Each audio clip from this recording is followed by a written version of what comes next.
The Clumsling by Crystal Polk. Milo wasn't usually clumsy. In fact, he prided himself on precision. He could stack 12 blueberries on a spoon without them rolling off once. He liked facts, science, and balance.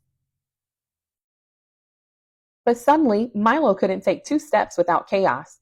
He knocked over juice glasses, tripped over air, and dropped his books right on the principal's foot.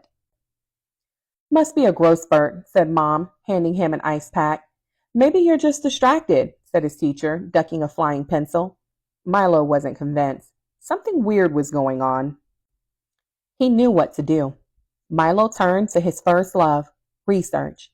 He gathered notebooks, opened tabs, and dug into every explanation for extreme clumsiness.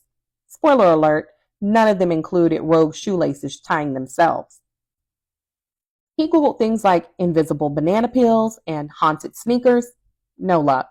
Then, tucked between a cookbook and a book on ghost squirrels, he spotted it. Beware, the Clumsling. It was more pamphlet than book. Its cover was faded and slightly sticky, but Milo read every word like it was a treasure map, because maybe it was. Inside, it told of a magical creature, a mischief maker, that lived in the shadows and trailed behind people like a bad idea, the Clumsling. Woven from giggles, pratfalls, and forgotten wet floor signs, the Clumsling was a spirit of clumsiness. It crept into your shadow and stayed until your life was an endless blooper reel. The drawing showed a creature with spaghetti arms, too many elbows, and salad-tongue fingers. It grinned like it just made you fall in front of your crush, which apparently it probably did. Milo read that it couldn't be caught, it couldn't be bribed, it couldn't be reasoned with, but it could be banished. There was one way. A dance. Not just any dance, not something cool or cute. The Clumsling could only be defeated by a dance so ridiculous it made the laws of physics question their life choices.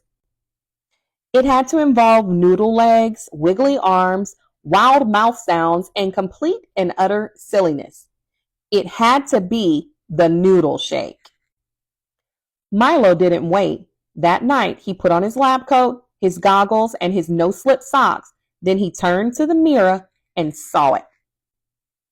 A flicker behind his reflection, a shape in his shadow, a creature smirking just out of sync with his movements. The Clumsling was real, and it was ready to rumble.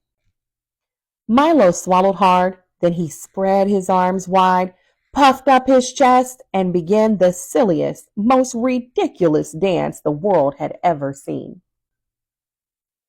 He flailed like a balloon in a windstorm. He spun like a dizzy penguin. He stomped, squeaked, honked, and kazooed. He did the wiggle waddle. He flung into the noodle shake and ended with the legendary pants almost falling final flail. The Clumsling shrieked. Its salad-tongue fingers snapped. Its googly eyes spun in terror. "Oh no!" it screeched before exploding into a puff of glitter and regret.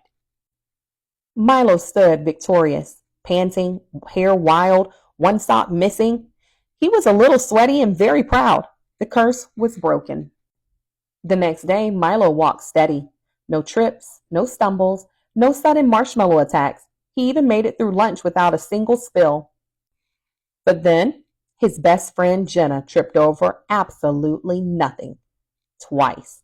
And a whole tray of spaghetti flung into the air like fireworks.